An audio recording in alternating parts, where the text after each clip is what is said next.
Hello friends, તો આજે આપણે બનાવવાનું હતું આજે ટિફિનમાં રસાવાળું બટેકાનું શાક. ચાલો બનાવીએ. અહીં આપણે બટેકા કટ કરી લીધા હતા અને લસણ પણ ફોલીને તૈયાર રાખ્યું હતું. તો લસણ અને ધાણા બેને મસ્ત પહેલાં ખાંડી લેવાના છે. મસ્ત મજાના ખાંડી લીધા હતા.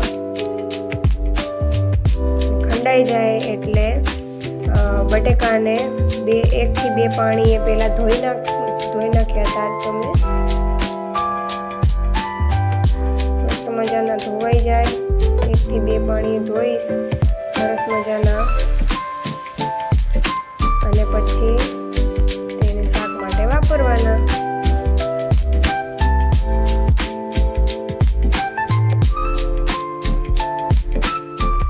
હવે પેનમાં તેલ ગરમ કરી અને ફ્લેમ ગેસની મીડિયમ રાખવાની છે.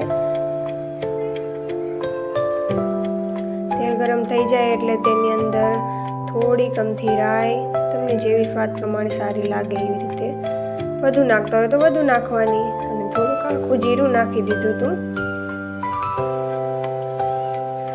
હવે તેની અંદર સરસ મજાના ધોયેલા અને કટ કરેલા બટેકા નાખશું.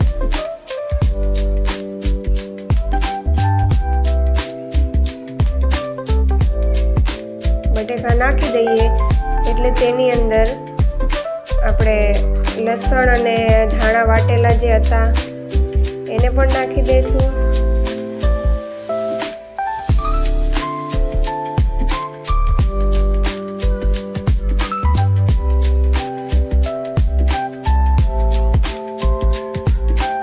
લસણ અને ખાંડેલું લસણ છે એટલે બટેકામાં તેનો સ્વાદ પડી જાય તે માટે થોડીક વાર તેને શેકાવા દેશું તેલમાં સારી રીતે.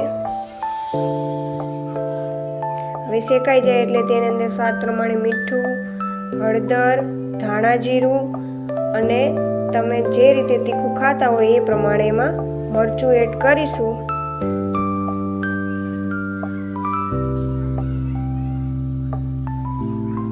મરચું પણ આપણે નાખી દીધું છે. હવે તેને સારી રીતે હલાવી દઈશું અને થોડીક વાર તેને તેલમાં એકદમ સારી રીતે સાંતળી લઈશું, જેથી કરીને આપણા જે મસાલા છે એ સારી રીતે બટેકાની અંદર ભળી જાય.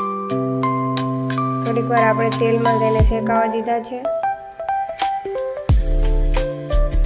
હવે તેલમાં શેકાઈ જાય એટલે થોડુંક અમથું તેમાં પાણી નાખી અને તેને પાકવા માટે રાખી દેશું.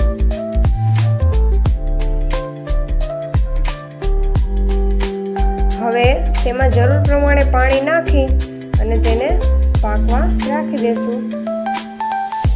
એની અંદર પાણી આપણે જે રીતે તમારે રસાવાળું બનાવવું હોય તો વધારે રાખવાનું છે. થોડીક વાર માટે આપણે 10 થી 15 મિનિટમાં આપણું શાક બનીને તૈયાર થઈ જાય છે. એ થાળી કે તેના ઢાંકણ વડે ઢાંકીને તેને ચડવા દઈશું. આપણું શાક બનીને અહીંયા તૈયાર થઈ ગયું છે. 10 થી 15 મિનિટ થઈ છે અને મસ્ત મજાનું જો શાક બનીને રસાવાળું તૈયાર થઈ ગયું છે. હવે થોડાક બટેકાને આપણે ભાંગી અને જેથી કરીને એનો રસો ઘાટો થઈ જાય એકદમ, અને તેની અંદર મસ્ત સુધારેલા ફ્રેશ ધાણા નાખી અને તેને ગાર્નિશ કરી લઈશું. તો મસ્ત મજાનું શાક આપણું કાઠિયાવાડી બટેકાનું ઘાટા રસાવાળું શાક થઈને તૈયાર થઈ ગયું છે. આને ગરમ ગરમ રોટલી અને ખીચડી સાથે સર્વ કરીએ.